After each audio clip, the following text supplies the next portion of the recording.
तो बच्चों, हम आज की वीडियो में आपको सिखा रहे हैं गुरुत्वाकर्षण यानी ग्रेविटी के विज्ञान पर चलने वाले खिलौने। तो इस वीडियो के पिछले भाग में हमने आपको बताया था पैराशूट बनाना, जो कि हवाई जहाज से कूदते समय लोग इस्तेमाल करते हैं और वो पैराशूट धीरे धीरे नीचे आ जाता है। अब इस दूसरे भाग में हम आपको बताएंगे दो और मजेदार खिलौने। ये दोनों आप घर पर आसानी से बना सकते हो। इसमें से एक है बैलेंसिंग वाला खिलौना और दूसरा है उलट पुलट कर चलने वाला खिलौना। तो चलो शुरू करते हैं। तो ये बैलेंस वाला खिलौना बनाने के लिए तुमको चाहिए 3 छोटी रबड़ की गेंदें। अगर तुम्हारे पास रबड़ की गेंदें ना हो तो तुम ये रबड़ भी यूज कर सकते हो, जो कि तुम पेंसिल को मिटाने के लिए प्रयोग करते हो। और इसके अलावा तुमको चाहिए 2 लंबी डंडियां और एक छोटी डंडी। तो सबसे पहले हम एक रबड़ में नीचे इस छोटी डंडी को घुसा लेंगे। और अब तुम देखो कि अगर तुम इसको अपनी उंगली पर बैलेंस करने की कोशिश करो तो क्या ये कर सकते हो? नहीं कर सकते, क्योंकि ये हमेशा नीचे ही गिर जाएगा। तो इसको बैलेंस करने के लिए हम क्या विज्ञान का प्रयोग कर सकते हैं, चलो मैं दिखाता हूं। इसमें हम 2 डंडियां ऐसी तिरछी करके लगाएंगे, एक इस तरफ और दूसरी इस तरफ।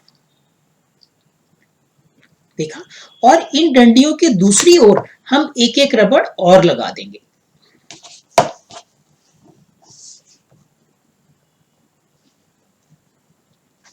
तो देखो ये हमने कैसा खिलौना बनाया है। एक रबड़ में हमने छोटी डंडी लगाई थी और हमने देखा कि उसके ऊपर अगर हम इसको डंडी से बैलेंस करें तो इसको बैलेंस नहीं कर सकते। तो इसको बैलेंस करने के लिए हमने 2 लंबी डंडियां और लगा दी हैं और उन दोनों डंडियों के नीचे एक एक रबड़ और लगा दी है। अब देखो इसमें मैं क्या कर सकता हूं। तो देखो, अब इस खिलौने को अगर इस डंडी से हम अपनी उंगली पर बैलेंस करना चाहें तो क्या होता है, ये देखो। अब ये मेरी उंगली पर आराम से बैलेंस हो सकता है और यहाँ पर झूल रहा है, लेकिन ये गिरता भी नहीं। ऐसा कैसे हुआ? जबकि ये पहले तो बैलेंस नहीं हो रहा था। ये एक डंडी पर हमारी उंगली पर आराम से बैलेंस हो सकता है। यहाँ तक कि अगर मैं इसको उंगली पर लगाकर और इसको ऊपर से थोड़ा धक्का भी दूं तब भी ये नहीं गिरेगा, ये यहीं पर झूलता रहेगा। तो देखा तुमने कितना मजेदार खिलौना है। आओ हम तुम्हें बताते हैं कि विज्ञान के हिसाब से ये कैसे काम करता है। तो इसके विज्ञान को समझने के लिए हम तुम्हें बताते हैं एक चीज जिसे कहते हैं सेंटर ऑफ ग्रेविटी, मतलब उसके भार का केंद्र। तो अब देखो, जब ये खिलौना इस रूप में था तब इसके भार का केंद्र कहां पर था? इस रबड़ के पास, यहाँ पर। तो और हम इसको नीचे से बैलेंस कर रहे थे, इसका मतलब इसके भार का केंद्र हमारी उंगली के ऊपर था। ठीक है, लेकिन जब हमने इसमें ये दोनों डंडियां मिला दी और ये पूरा एक खिलौना बन गया, तब इसमें नीचे 2 रबड़ लगी हैं तो इनका भार ज्यादा है और ऊपर एक रबड़, उसका भार कम है। तो इसके भार का केंद्र कहाँ हुआ? इन तीनों रबड़ के बीच में, जो कि लगभग इस जगह पर होगा। इस समय इसके भार का केंद्र हमारी उंगली के नीचे आ गया है, इसीलिए इसका बैलेंस भी अच्छा हो गया है। तो इसका मतलब तुमने ये सीखा कि अगर किसी चीज का भार का केंद्र, मतलब उसको कहते हैं सेंटर ऑफ ग्रेविटी, अगर वो ऊंचा हो तो उसका बैलेंस खराब होता है और अगर वो नीचा हो तो उसका बैलेंस अच्छा होता है, वो आसानी से गिरता नहीं। तुमने ये भी देखा होगा कि कभी कभी कोई ट्रक या गाड़ी अपने ऊपर इतना सारा सामान इतने ऊपर तक रख लेते हैं तो उनका बैलेंस खराब हो जाता है और वो सड़क पर पलट जाते हैं, क्योंकि जब उसमें सामान बहुत ऊंचा रखा होगा तो उसका भार का केंद्र ऊंचा हो जाएगा और उसका बैलेंस खराब हो जाता है। तो इसलिए हमें अपना बैलेंस अच्छा रखने के लिए या किसी भी वस्तु का बैलेंस अच्छा रखने के लिए उसमें जो चीजें ज्यादा भारी या ज्यादा वजन की हैं उनको नीचे की ओर रखना चाहिए। तो देखा तुमने, है ना बढ़िया ये हमारा मजेदार बैलेंस वाला खिलौना।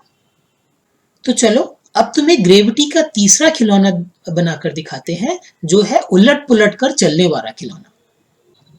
तो ये खिलौना बनाने के लिए हमें चाहिए एक चौकोर कागज जिस पर हमने इस तरह से निशान बनाए हैं कि इसको मोड़कर हम इसकी एक चौकोर ट्यूब बना लेंगे और एक दूसरे कागज की पट्टी जो हम इसके ऊपर लपेटेंगे। मैं आपको बनाकर दिखाता हूं, तब आपको समझ आएगा। और इसके अंदर रखने के लिए हमारे पास ये एक गेंद भी है। तो चलो शुरू करते हैं।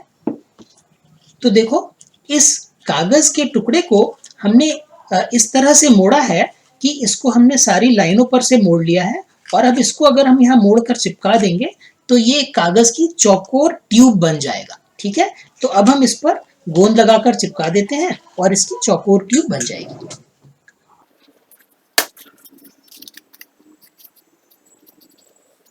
तो हमने इस कागज के टुकड़े को गोंद लगाकर चिपका दिया है, जिससे कि ये कागज की चौकोर ट्यूब बन गई है। और ये ध्यान दो कि हमने इस चौकोर ट्यूब का साइज ऐसे बनाया है कि हमारी छोटी रबड़ की गेंद इसमें आसानी से हिलडुल सके। ठीक है ना। अब हम एक दूसरे कागज की पट्टी को लेकर इसके ऊपर इस तरह से लपेटेंगे कि ये इस पट्टी का आकार लगभग अंडाकार ही रहना चाहिए, और इसको चिपकाने से पहले हम इसके अंदर अपनी ये गेंद को बंद कर देंगे। ये देखो, अब हम यहाँ पर इस पर टेप लगाकर इसको बंद कर देते हैं।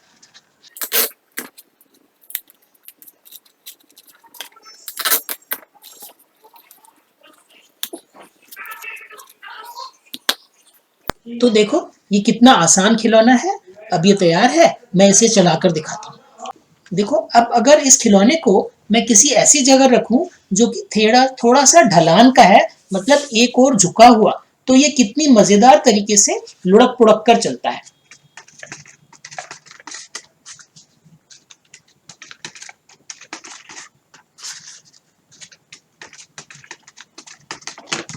देखा तुमने, है ना कितना मजेदार खिलौना। और इसको बनाने के लिए एक बार फिर से समझ लो मैंने क्या किया है। मैंने ये एक मोटे कागज की चौकोर ट्यूब बनाई है, जिसका कि साइज इतना रखा है कि उसमें हमारी रबड़ की गेंद आसानी से हिलडुल सके। और उस ट्यूब को चिपकाकर अब फिर मैंने ये एक कागज की पट्टी इस तरह से लपेटी कि ये कागज की पट्टी अंडाकार शेप में ही रहे, ये चौकोर ना हो जाए, जिससे कि ये आसानी से लुढ़क सके। फिर जब हम इस खिलौने को किसी ढलान वाली सतह पर रखते हैं तो ये गेंद इसमें आगे पीछे लुढ़कते हुए ऐसे चलती है कि हमें लगता है ये खिलौना लुढ़क पुढ़क कर चल रहा है। अब तुम कहोगे कि इस खिलौने में ग्रेविटी का सिद्धांत क्या है। तो देखो, ग्रेविटी ऐसा नहीं कि केवल वस्तुओं को ऊपर से नीचे गिराने में काम आती है। अगर कोई सतह टेढ़ी हो, मतलब एक तरफ से ऊंची और एक तरफ से नीची, तब भी वो वस्तु उस सतह पर हमेशा नीचे की तरफ भागती है। अभी देखो ये सतह सीधी है तो ये खिलौना अपनी जगह पर खड़ा है, लेकिन अगर मैं इसको टेढ़ा करूं तो ये फटाफट लुढ़कते हुए दूसरी तरफ जाना शुरू हो जाता है। तो ग्रेविटी का सिद्धांत केवल ऊपर से नीचे आने में नहीं, बल्कि किसी टेढ़ी ढलान वाली सतह पर भी काम करता है। तो बच्चों, ये थे हमारे आज के खिलौने, जो कि सभी गुरुत्वाकर्षण या ग्रेविटी के सिद्धांत पर काम करते हैं। तो ये सभी खिलौने बनाने बहुत आसान है, और तुम इनको अपने घर पर खुद भी बना सकते हो। तो तुम ये खिलौने जरूर बनाओ और इनकी फोटो या वीडियो बनाकर हमें जरूर भेजना। इसको तुम अपने व्हाट्सएप ग्रुप पर, स्कूल वाले व्हाट्सएप ग्रुप पर भी भेज सकते हो, जिससे हम देख सकें कि तुमने कौन से खिलौने बनाए और तुम्हें कैसा मजा आया।